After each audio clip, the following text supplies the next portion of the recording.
है उनके द्वारा शांतिपीठ भारत का दिग्दर्शन कर उन्हें प्रेरित किया गया है, मार्गदर्शित किया गया है। और आइए कार्यक्रम में आगे बढ़ते हैं और मैं निवेदन करूंगा आदरणीय श्री दिनेश जी कोठारी जी से कि वे अपने उद्बोधन से हम सभी का मार्गदर्शन। समारोह में अध्यक्षता कर रहे आदरणीय गौरा साहब, शांतिपीठ के कर्ता त्रिवेदी साहब,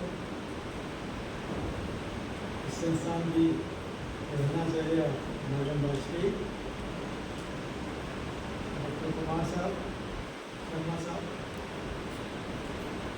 संस्थान की सभी सदस्यगण और टीचर्स ट्रेनिंग की सदस्य।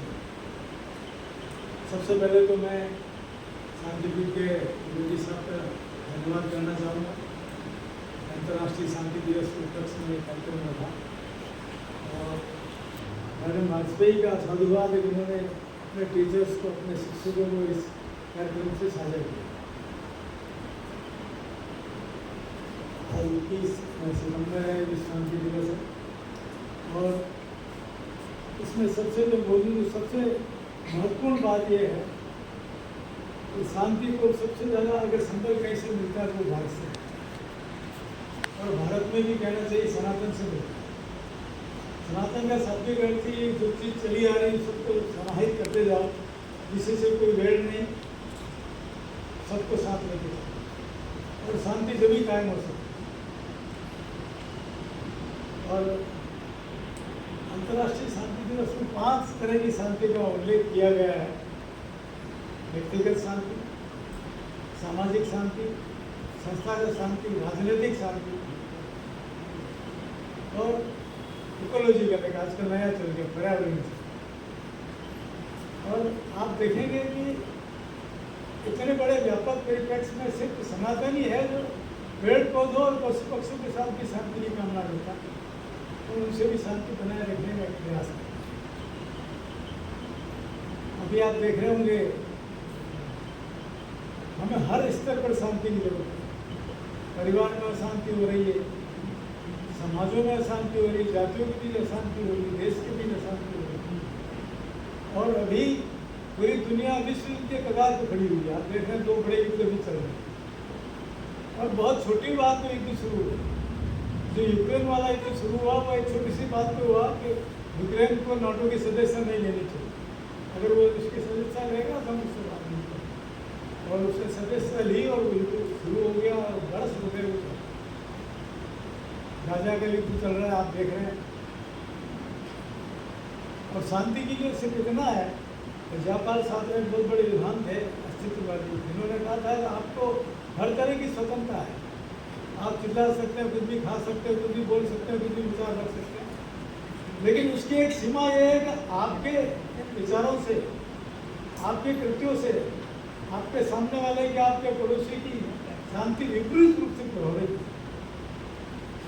अगर आप अच्छा संगीत बजाते हैं, आपका पड़ोसी उसमें आनंद लेता तो ठीक है, लेकिन उसको उसमें आनंद नहीं आता है, उसको उसमें तकलीफ होती है, तो आपको वो संगीत में उठना पड़ेगा। तो शांति जब भी कायम हो सकती है जब हम समझौता करते हैं, चाहे वो परिवार में हो, समाज में हो, जातियों के बीच हो, देशों के बीच हो। तो यही एक मूल मंत्र है जो हमारी संस्कृति देती है। भारत बहुत सारी विषमताओं का देश है।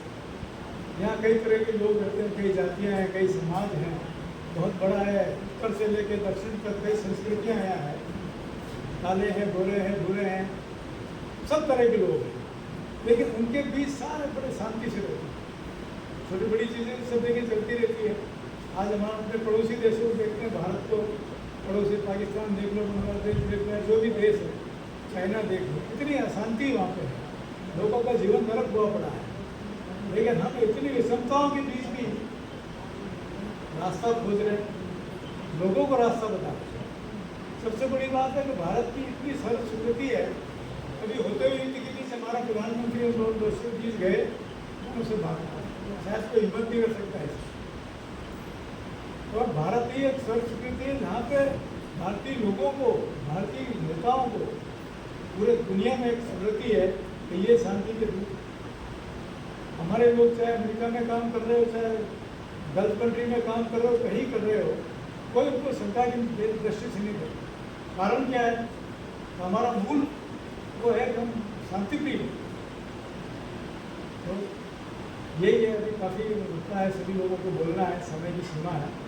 तो मैं आप लोगों से यही आह्वान करना चाहूँगा, जो नए शिक्षक हैं, सबसे बड़ा प्लेटफार्म होता है स्कूल, और इसके कर्ता धर्ता होते हैं शिक्षक को कई तरह के मैसेज अपने बच्चों के बीच, अपने समाज के बीच दे सकता है, और वो एक शांति का मैसेज भी आप दे सकते हैं। मुझे लगता है कि आप यहाँ से इतना जरूर कुछ अपने दिमाग में लेके जाएंगे, आने वाले समय में आप जहाँ भी पढ़ाएंगे, जिस संस्था से भी जुड़ेंगे, वहाँ ये आप संदेश जरूर देंगे। सभी का धन्यवाद।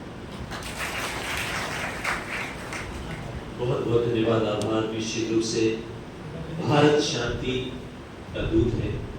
और हाँ बिल्कुल, और अब मैं अध्यक्ष की ओर के बिना किसी भूमिका के साथ आमंत्रित करना चाहूँगा आदरणीय श्री सुमति राजी कोटा को। आप धूप कलेक्टर 12 रहें, तालियों के साथ आपका स्वागत है। मैं आपका समय बचाने के लिए मैं किसी का नाम नहीं लूँगा, क्योंकि संबोधित मुझे आपको करना है। मन पर विराजमान मेरे सभी सम्मानित अतिथिगण, आदरणीय प्रोफेसर्स और प्यारे छात्र छात्राओं, ये बात चल रही है कल्चर ऑफ पीस की। ये शांति कहाँ से आए, कैसे आवे? व्यक्ति के खुद में शांति, परिवार में शांति, स्कूल में पढ़ते वहाँ आपस में बच्चों की शांति, टीचर्स की आपस की शांति, और बात करें तो फिर विभिन्न देशों के आपस में शांति। शब्द शांति और पीस बड़ा हल्का फुल्का शब्द है। एक क्षण के लिए हम आँख बंद करके अपने आप से देखें, क्या हमारे दिमाग में उथल पुथल हो रही है? लेट हो रहे हैं, भाषण हुए जा रहे हैं, ये उथल पुथल होती है ना आपके मन में, कोई मतलब नहीं है, ये चलता रहता है, ये होती है उथल पुथल। शुरुआत स्वयं से होती है। मुझे किसी ने कहा आप 4 बजे रोज उठ जाते हो। ऐसा मेरी माँ ने चौथी क्लास से 1964 में मेरे दिमाग में एक अलार्म फिट कर दिया। मैं रात 1 बजे सोऊंगा, 2 बजे सोऊंगा, तब भी मैं 4 बजे उठ ही जाता हूँ। आप पूछेंगे सर रिटायर आदमी क्या करेगा उठ के? मेरा काम है, शिक्षक का कर्म है।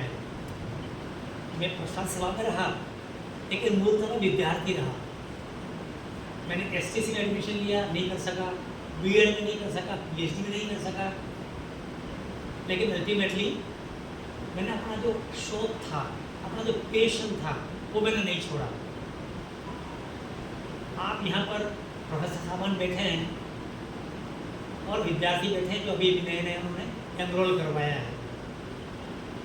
थोड़ा कभी रात को सोते वक्त बिस्तर में उसके 2 मिनट पहले पालथी मार के बैठ जाए या पेट नीचे लटका के बैठ के चिंतन करें 2 क्षणों के लिए, क्या मेरा दिन अच्छा गया, क्या मेरे किसी से झगड़ा हुआ, क्या किसी से मेरे तू में हुई, क्या मैंने माँ का कहना टाला तो नहीं, क्या मैंने पिताजी का काम किया, छोटा मोटा काम किया। अब चिंतन करें और सुबह उठते ही आप सोचें तो मैं बिल्कुल ठीक हूँ, मैं बिल्कुल सही दिशा में जा रहा हूँ, जा रही हूँ, मेरा चिंतन बिल्कुल ठीक है। यदि आप खुद की ऑडिट करना शुरू करेंगे, मैं हमेशा अंगुली आपकी तरफ करना कोशिश करता हूँ। आप में से कोई कह सकता है अंगुली 4 आपकी तरफ है, आप खुद को ठीक कर लो तो दूसरे में कहीं कोई शिकायत प्रॉब्लम दिखेगी नहीं आपको। मेरे साथी विदेशी बैठे हैं कोठारी साहब, पूरे जीवन में इतने 70 साल के उम्र कभी गुस्सा नहीं आया उनको। हमने किसी को डांटा ही नहीं, किसी को नोटिस नहीं दिया। बड़े बड़े पोस्टों पर रह लिए, खुद राजस्थान सरकार में राज्य की सेवा की हमने, कभी किसी को काम ही नहीं पड़ा। आप पूछेंगे सर ऐसा हो ही नहीं सकता, इसलिए होता है खुद में शांति हो, खुद में संतुष्टि हो, खुद में समझ हो। सब एक जैसे नहीं हो सकते।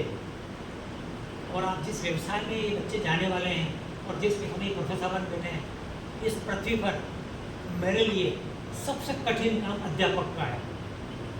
सबसे बड़ा तपस्वी अध्यापक है इस पृथ्वी पर आज की तारीख। 1977 में किसी कॉलेज में पढ़ा रहा था, तो मैं और मेरे साथी दोनों पिक्चर देखने चले गए करौली में, कुमार साहब। तो किसी विद्यार्थी ने उनको देख लिया, तो तो पूरे शहर में चर्चा थी कि ये टीचर लोग पिक्चर देखने के लिए गए। ये मामूली सी बात थी, लेकिन नहीं, टीचर के लिए मामूली नहीं थी। अध्यापक देवता भगवान स्वरूप होता है, हमेशा रास्ता दिखाता है। वो अलग बात, अखबार में जो खबरें पढ़ते हैं, अध्यापक ने बच्ची को छेड़ा, उसको छेड़ा, उसका छेड़ा, पता नहीं उनको क्या होता, और अध्यापक को मैं नहीं जानता, मुझे रोना आता है। मैं इसी कारण से जुड़ा हुआ हूँ। सुबह 4 बजे से रात को 9 बजे तक इसी काम में लगा रहता हूँ, पढ़ना और पढ़ने में। 5-7 घंटा पढ़ता भी, पढ़ाता भी। मेरी अपनी एक लाइब्रेरी भी है। मैं नौकरी का आया ही था तब तय किया था कि मैं प्रति वर्ष कम से कम 2 लोगों को नौकरी में लाऊंगा। 2 लोगों को, कम से कम साल में 2 बच्चों को, लोगों को नौकरी लगवाऊंगा, अर्थात उसके परिवार में शांति आ जाए। शांति कैसे आएगी? प्राप्त है, पर्याप्त मान लें आप। प्राप्त है वो पर्याप्त, कोई किसी को बराबरी नहीं कर सकता। मेरे साथ वाले सब्जी भी बेच रहे हैं, मेरे साथ वाले कंडक्टर होकर टिकट भी काट रहे हैं, मेरे साथ वाले भारत सरकार के सेक्रेटरी भी रिटायर हुए, मैं भी छोटी मोटी पोस्ट से रिटायर हुआ। सब बराबर नहीं होते, लेकिन आप जानते हैं चपरासी के बच्चे की शादी तो भी शादी कराता है, तहसीलदार भी कराता है, कलेक्टर नहीं करवाता, और चीफ सेक्रेटरी शादी कराता, सब कराते शादी, सबकी शादियाँ होती हैं, अपने अपने हिसाब से होती हैं। संतुष्टि किसमें? दूसरों को देखा तो संतुष्टि नहीं मिलेगी, नीचे की तरफ देखो, अपने पैरों को देखो तो संतुष्टि मिलेगी। एक बच्चा बार बार पिताजी के पीछे पड़ा, बाबू जी मेरे को नए जूते दिलवाओ, वो कैसा, मैं मजदूरी करता हूँ, हमारे का काम करता हूँ, कैसे मैं जूते दिलवाऊंगा? फिर भी नहीं माना। पिताजी लेके चलते देखे रास्ते में एक लड़के के तो पैर नहीं थे, वो लंगड़ा के चल रहा था। उस बच्चे ने बोला मुझे नहीं चाहिए, उसके पैर दिया तो है। नीचे वाले को देखिए, आपको शांति मिलेगी, संतुष्टि मिलेगी। कहीं किसी की कोई बराबरी कर ही नहीं सकता। मुझे कई लोग कहते हैं आपका मकान तो एक पटवारी चपरासी से भी छोटा मकान है आपका। मैंने कहा मैं छोड़ा होकर खड़ी सोता हूँ, कमरे भी सोता हूँ, एक बिस्तर में, कमरे भी नहीं, बिस्तर में सोता हूँ, मुझे कितना बड़ा मकान चाहिए? संतुष्टि कैसे आएगी? बच्चों आज से प्रण लेके जाओ, 1 मिनट आप फालतू नहीं करोगे, मोबाइल नाम की बीमारी में समय खर्च नहीं करोगे। मोबाइल हमारे घर में बीमारी कहते हैं, ये नहीं कि मोबाइल बोला था, कहीं बीमारी बोली थी। मैं घर जाके पूछूँ भाई बीमारी कहाँ है, समझ रहे ना? रसोई में चाकू होता है, सबके घरों में चाकू, तो बच्चे बताओ चाकू है ना? तो क्या करती माँ, क्या उपयोग करती माँ बहने? सब्जी काटती है ना? तो खतरा आ जाए तो जान भी बचा सकती है। तो मोबाइल का ये उपयोग है, उपयोगी रहा होगा तभी तो आविष्कार हुआ उसका। हम क्या कर रहे हैं? दिन को चाकू लेकर बाजार में घूम रहे किसी को लगाने के लिए। मुझे पता है साथियों को 2500-2400 घंटे तो 2500 घंटे मोबाइल में लगे रहते हैं। सब मेरा सिलेक्शन नहीं हुआ अभी। आपको पता है 19 तारीख से राजस्थान एग्री सर्विस के फॉर्म भरने शुरू हो गए, पता है आपसे? कितने को पता है? मैंने कल एक बच्चे को जो RS देना कनाडा पढ़ा था, उससे पूछा बताओ भाई 39 को हिंदी में क्या कहते हैं, 49 को हिंदी में क्या कहते हैं, 69, 70 को हिंदी में क्या कहते हैं, 75 और 77 को क्या कहते हैं? वो नहीं बता पाए। ये प्रश्न मैंने RS के इंटरव्यू में पूछे हैं। RS जानते हो ना, इसलिए पढ़ते हैं, वहाँ इंटरव्यू ले जाता हूँ, पिछले 7-5 वर्षों जा रहा हूँ मैं। तो मैंने पूछा भाई 39 को क्या कहते हैं? विक्रम संवत महीने बता दो, चैत्र वैशाख से, नहीं बता पाए। जवाहरलाल नेहरू से लिख नहीं पाए। लेकिन आपको मोबाइल लिया तो कितने सब मालूम है।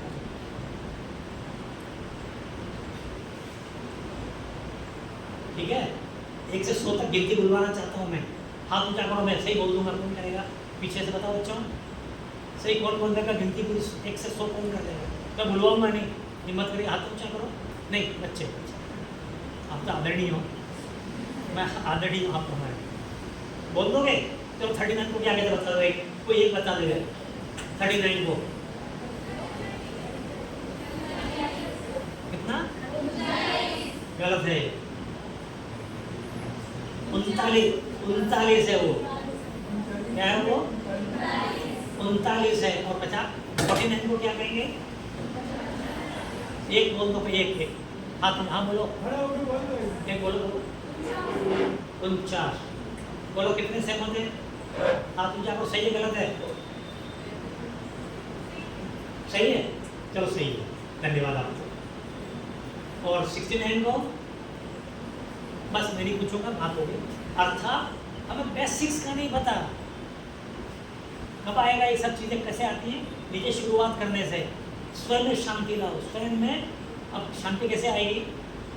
आप बैठ के, कभी गुस्सा भी आता, क्रोध भी आता है, गाड़ी वाला गलत निकल गया, आंख बंद करके या वहीं खड़े लंबी लंबी सांस लेंगे आप, सब ठंडे हो जाएंगे, खुद हो जाएंगे, सामने वाला भी हो जाएगा।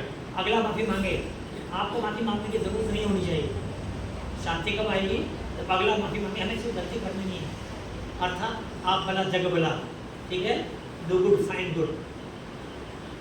आप बहुत मन से चिंतन करें कि मैं सही हूँ, क्या मैंने मेरा अपना काम किया, क्या मैंने मेरा बिस्तर समेट लिया, क्या मैंने कपड़े धो के मेरे सूखा लिए, मैं सुबह 4 बजे उठ के मैं चाय बना के पीता हूँ, बर्तन धो के मम्मी के लिए रख देता हूँ ताकि वो चाय बना के पी ले। तो आप क्यों धोते हो? कि साहब दूसरे धो के रखे हो मेरे लिए, तो मैं भी धो के रखूँगा। कपड़े मैंने सुखा लिए, जूत के मैंने पॉलिश कर ली, गाड़ी मैंने साफ कर ली, ये किसका? मैंने अपना काम किया है ना। कितनी शांति मिलती है बताइए आप। अरे छोटे कपड़ा सुखा के जा रहे हैं, अरे चलो तेरी गाड़ी तो हवा नहीं है, भर ले रहे, ये स्थिति तो नहीं आएगी। आपको आक्रोश आता, क्रोध आता है। शुरुआत स्वयं से कीजिए, मैं ज़्यादा बात नहीं करूँगा, शुरुआत खुद के कीजिए और महापुरुषों की जीवनियाँ पढ़िए। अब बहुत धैर्य आएगा, संतोष आएगा, जो प्राप्त होगा उसमें आप संतुष्ट होंगे। और आप जिस व्यवसाय में आ रहे हो, टीचिंग में, मेरे गांव में एक मान साहब को पूछ लिया, उनका बोर्डिंग को गया, पढ़ा रहे थे मान साहब, सापेक्षता का सिद्धांत जानते हो ना? मैंने मान साहब, ये आइंस्टाइन की चिड़िया कहाँ पाई जाती है? सब पंजाब में पाई जाती है। ठीक, इधर हेडमास्टर ने सुना साहब वो आए हुए, तो उन्होंने मेरा सम्मान किया, तो मेरे विद्यार्थी थे, कॉलेज में मैंने पढ़ाया था। तो मान साहब मैं पूछ रहा हूँ कि ये आइंस्टाइन की चिड़िया कहाँ पाई जाती है? उसने कहा इस दिन को बता रही है, वो महाराष्ट्र में पाई जाती है। ठीक है, मैं कोई और वजह से नहीं कह रहा, हमें कितना पढ़ना है। और दुर्भाग्य से लास्ट लंजे की जा रहा हूँ, हमने पढ़ना और पढ़ाना बंद कर दिया। धन्यवाद। बहुत बहुत धन्यवाद आपका। आपने बहुत ही व्यावहारिक हमें मार्गदर्शन दिया है कि किस प्रकार हम शांति स्थापित कर सकते हैं। शांति के लिए आवश्यक है ध्यान, शांति के लिए आवश्यक है सकारात्मक सोच, शांति के लिए आवश्यक है कि हम पढ़ना। आप सभी शिक्षार्थी और शिक्षक बनने के लिए शिक्षक कभी साधारण नहीं होता। निर्माण और प्रलय उसकी गोद में बनते हैं। आपके कंधों पर अहम भूमिका है, क्योंकि आप आगे नवीन पीढ़ी के भविष्य का निर्माण करेंगे अपने मार्गदर्शन से, अपने शिक्षण से, अपने पुरुषार्थ से। हमारी इस आज की संगोष्ठी के समापन से पूर्व में सादर आमंत्रित करना चाहूँगा हमारे महाविद्यालय की आचार्य आदरणीय श्रीमती पूजा जी शर्मा को, जो कि धन्यवाद के रस्म अर्पित करें। एक सर ऑब्जर्वेशन मेरा है, मैं शेयर करना चाहूँगा और ये कंक्लूड कर देंगे। यही से कोई बहुत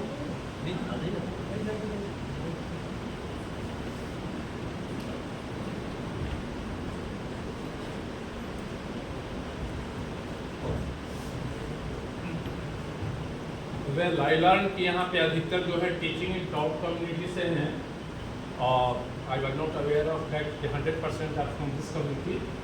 एक जो ऑब्जर्वेशन है इस टाउन को लेके कि जो कुछ घटनाएं पहले घट चुकी हैं, जिसके कारण कि हमें वैश्विक स्तर पे मैं बोल रहा हूँ, क्योंकि ये केवल राष्ट्रीय मुद्दा नहीं बना है, वैश्विक मुद्दा बने हैं जो घटनाएं घटी है।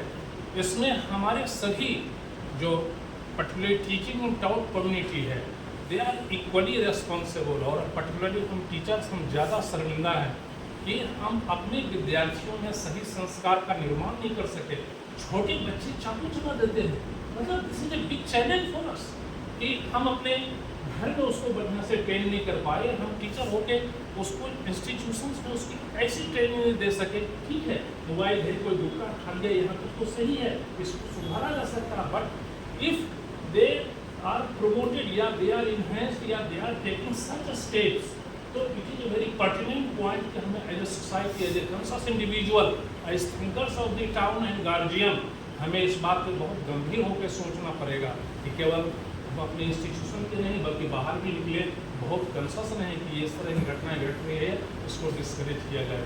हमको लगता है शायद जैसा कि बोरा साहब ने आप लोगों को कहिए प्रैक्टिकल सजेशंस दिए, इस तरह का रिजोल्व यदि मन में भी पैदा करें तो हमको लगता है कि 28 सचनी में हम यदि 10 भी आपके इंटरव्यू में साथ भी हैं, 10 भी लोग आपके साथ हैं, उनसे आप इस तरह की बात करते हैं, तब we can create a better environment for this society and this town. क्योंकि आपका उदयपुर अपना उदयपुर टूरिस्ट टाउन के रूप में जाना जाता है, भाईचारे के लिए जाना जाता है, वहाँ इस अनप्रेसिडेंटेड घटनाएँ घट जाती है तो हम सभी लोगों को सामूहिक रूप से शर्मिंदा होना पड़ता है। हम समझते हैं कि आप particularly young generation will take resource to create a better environment where we can do things better. Thank you.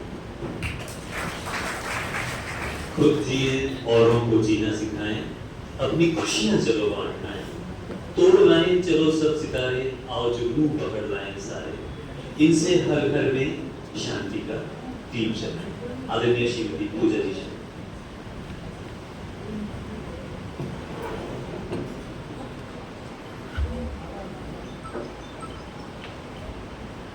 सर्वप्रथम मां शारदे को नमन। आज अंतर्राष्ट्रीय शांति दिवस के उपलक्ष्य में आयोजित कार्यक्रम के सफलतापूर्वक समापन के लिए मैं सर्वप्रथम कार्यक्रम के विशिष्ट अतिथि श्री सुमति लाल जी बोरा साहब, श्री दिनेश जी कोठारी साहब, डॉक्टर आरवी साहब, विषय प्रवर्तक श्री अनंत गणेश जी त्रिवेदी साहब और कार्यक्रम के संचालन के लिए डॉक्टर भूपेंद्र जी शर्मा साहब का तहे दिल से धन्यवाद करती हूँ कि आपने इस कार्यक्रम हेतु हमारी संस्था का चयन किया। आपके अमूल्य संवाद एवं समय द्वारा समस्त महाविद्यालय परिवार आज विश्व शांति दिवस के अवसर पर शांति, प्रेम, विश्वास एवं हमारी प्रतिबद्धता की भावना से लाभान्वित होने का अवसर प्राप्त कर सका। साथ ही मैं महाविद्यालय की प्राचार्य महोदया डॉक्टर प्रभा वाजपेयी मैम का भी आभार व्यक्त करती हूँ कि आपने इस कार्यक्रम हेतु हमें अपनी सहमति प्रदान की। महाविद्यालय के समस्त प्राध्यापकों का आभार, आपके सहयोग और मार्गदर्शन से ही इस तरह के कार्यक्रम जो है वो सफलतापूर्वक हो पाते हैं।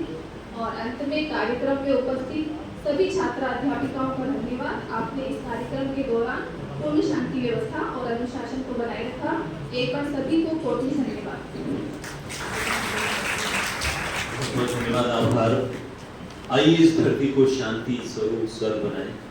शिखर पर बैठा समय निरंतर हमें देख रहा है। यदि हम उठने को तैयार हैं तो समय हमारा सहयोग करने को तैयार है। समय की एक ही प्रेरणा है, चरे रहती चरे रहती। हमसे कुछ करवाने के लिए समय ने हमारा सृजन किया है।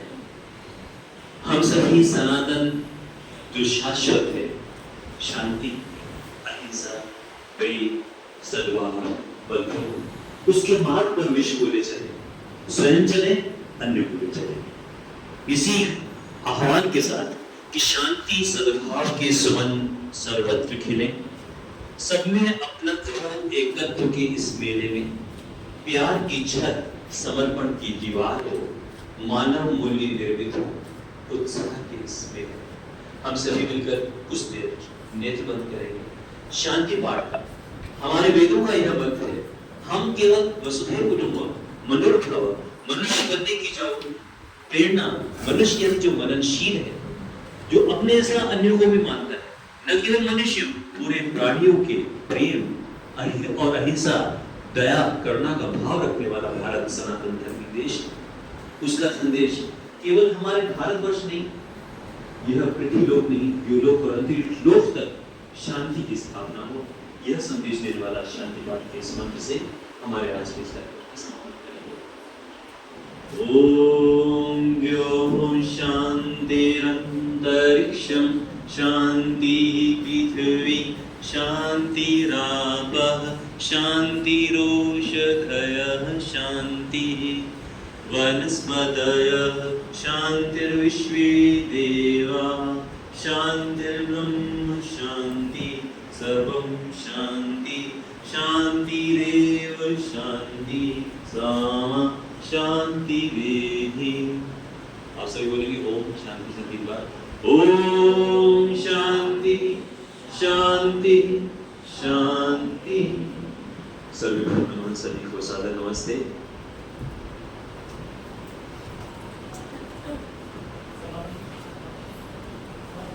और इस संकल्प के साथ कि हम सभी शांति बनाए रखने के स्वयं के पूरे विश्व तक के प्रयास में भागीदार बनेंगे। आज के इस अनुष्ठान का समर्थन करते हैं।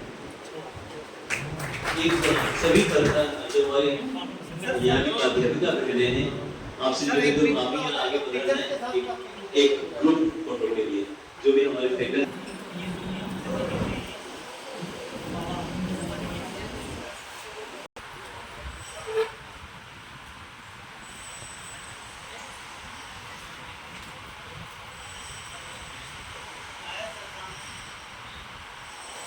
आज तो विश्व शांति दिवस है और सबने एक अपनी प्रतिबद्धता दर्शाई है कि व्यक्ति को सामूहिक रूप से प्रयत्न करने पड़ेंगे विदाउट प्री कंसीव्ड आइडिया, तभी जाकर के एक प्योर डायलॉग बनेगा, एक सच्चा संवाद बनेगा।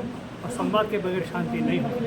जैसे कि हमारे प्रधानमंत्री कहते हैं कि युद्ध नहीं बुद्ध और संवाद, इसको बहुत ही रेखांकित किया है। उसी बात को आज इस सदन में रेखांकित किया गया और सबका ये मत था कि हमें अपने प्रयत्नों को सिंसियरिटी के साथ में करने चाहिए, तभी हम व्यक्तिगत रूप से चलेंगे, तभी शांति की स्थापना होगी समाज में।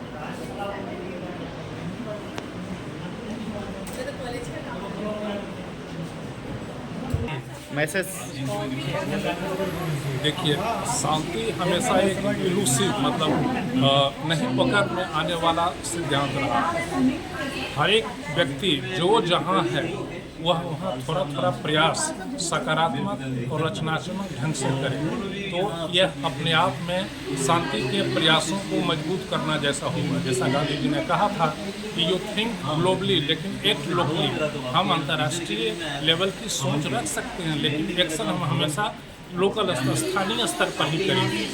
और कोई भी जो रचनात्मक काम है छोटे जगह पे आप करते हैं, वो संवैधानिक हो या वह सामाजिक हो, वह शांति के प्रयासों को मजबूत करेगा। इस तरह से हम इस चुनौतीपूर्ण समय में भी यह कर सकते हैं। विशेषकर उदयपुर के लिए यह मैसेज बहुत है कि इसका वैश्विक स्तर पर पहचान है। 2-4 ऐसी घटनाएँ घट गई है जो कि हमारे समाज को उद्वेलित करती है, हमें शर्मिंदा करती है। हम प्रयास करके अपने बच्चों में सही संस्कार का निर्माण करें ताकि शहर का वातावरण बिगड़ने से बचे और यहाँ लोग स्वच्छता और स्वतंत्रतापूर्वक रह सकें। धन्यवाद। ये संदेश हम पहुँचेगा जन जन तक। बिल्कुल। चाकू की जो हिंसक वारदातें हमारे उदयपुर शहर में हुई हैं, ये बड़े दुर्भाग्य का विषय है और उसके पीछे सबसे बड़ा दोषी है हमारा शिक्षा पद्धति जो लॉर्ड मैकाले की बनी है। आज भी हमने उसमें परिवर्तन कर उसमें विद्यार्थियों के लिए संस्कार, सच्चरित्र, धैर्य, सहनशीलता, इसका बीजारोपण नहीं किया है।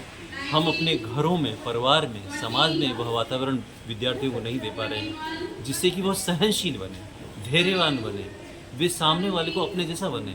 हम मनुष्य बनाने की बजाय उन्हें डॉक्टर, इंजीनियर या और कोई पेशा बनाने की शिक्षा तो दे रहे हैं।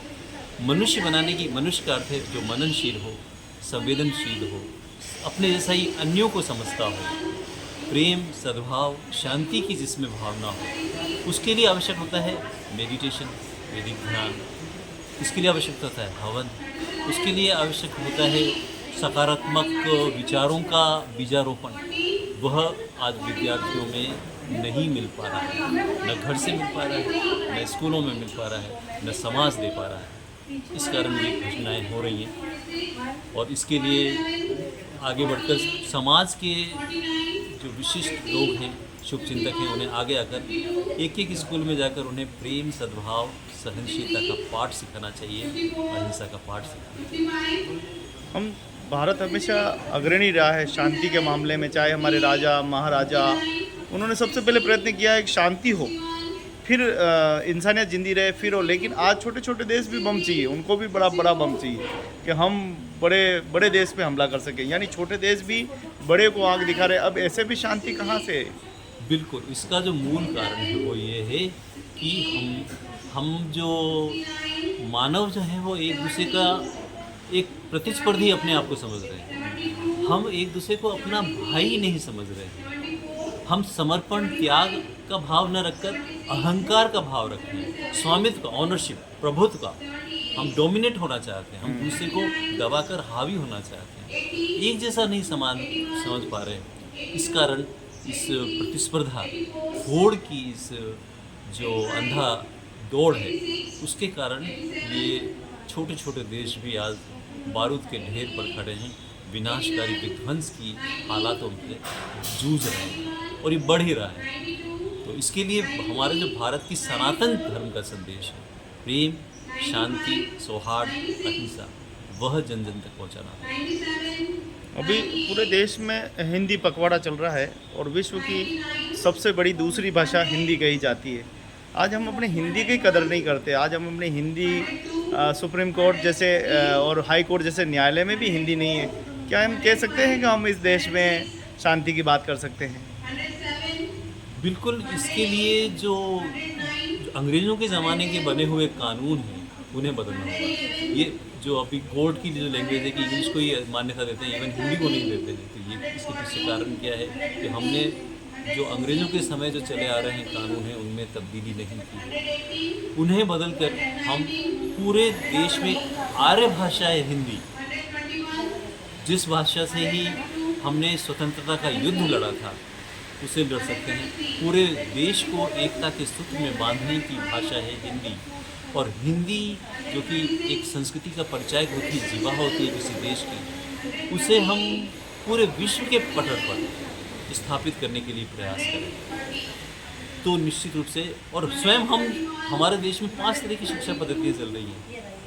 कॉन्वेंट स्कूल्स, इंग्लिश मीडियम के स्कूल जो हैं वो इंग्लिश में हमारे ज़रा से बच्चों को शिक्षा दे रहे हैं, तो इस कारण वह अंग्रेजियत की मानसिकता इसके लिए दोषी है। तो हमारी मातृभाषा में अभी नवीन शिक्षा पद्धति में ये हुआ है कि हमारी मातृभाषा में पहले बच्चों को शिक्षा दी जाएगी, तो वह कदम सराहनीय, अनुकरणीय। अब इस पूरे देश की शिक्षा पद्धति एक रूपता हो। हमारे देश में अलग अलग है, आर्ट्स, अनार्ट्स, कॉन्वेंट, मदरसे, वो बदलकर एक शिक्षा पद्धति जब पूरे देश में होगी, हम एकता के सूत्र में होंगे, एक भाषा होगी। और हायर लेवल पर जो है, चाहे वो इंजीनियरिंग हो, चाहे मेडिकल हो, उनमें भी हम हिंदी में ही परीक्षा दिलवाएं। प्रतियोगी परीक्षाओं में हम RAS, IAS में हिंदी को तरजीह दें, तो इससे निश्चित रूप से हिंदी को बढ़ावा मिलेगा। यानी हिंदी और हमारी संस्कृति ये दोनों साथ साथ एक दूसरे के पूरक निश्चित हैं। रूप से हमारी संस्कृति हिंदी जो है वो संस्कृत हमारे देश की जननी है। संस्कृत से निकली है आर्य भाषा हिंदी। तो यदि हम आर्य भाषा हिंदी को जन जन तक पहुंचाकर उसी में पूरे, चाहे वो साउथ हो चाहे नॉर्थ हो, हर ओर एक बार, जैसे इजराइल जैसा छोटा सा देश, उसकी हिब्रू भाषा है, उसको उन्होंने रात की 12 बजे, उनके कमाल पाशा जो उनके सम्राट थे, उन्होंने कहा कि आज रात की 12 बजे से हमारी भाषा हिब्रू पूरे देश में लागू होगी। उन्होंने ये कहा, लागू हो गई। और वो इजरायली अपनी भाषा में बोलते हैं, हिब्रू भाषा में। हमारे देश में जब ये कठोरता से होगा, विकल्प नहीं संकल्प, हमारी भाषा एक है हिंदी, उसमें सारी शिक्षा और सारे व्यवहार, चाहे वो कोर्ट हो, चाहे पुलिस प्रशासन हो, किसी और कोई भी प्रशासन हो, हिंदी भाषा में काम करेगा निश्चित रूप से। और हिंदी समृद्ध भाषा है और हमारी संस्कृति की परिचायक भाषा है। जब हम अपने देश से शुरू करेंगे, अपने आप से शुरू करेंगे, तो वह पूरे विश्व में निश्चित रूप से लोकप्रिय हो रही है। और आज दूसरा स्थान आपने बताया, उस स्थान पर पहुँची, शीर्ष पर पहुँच सकती है। बहुत बहुत धन्यवाद। धन्यवाद।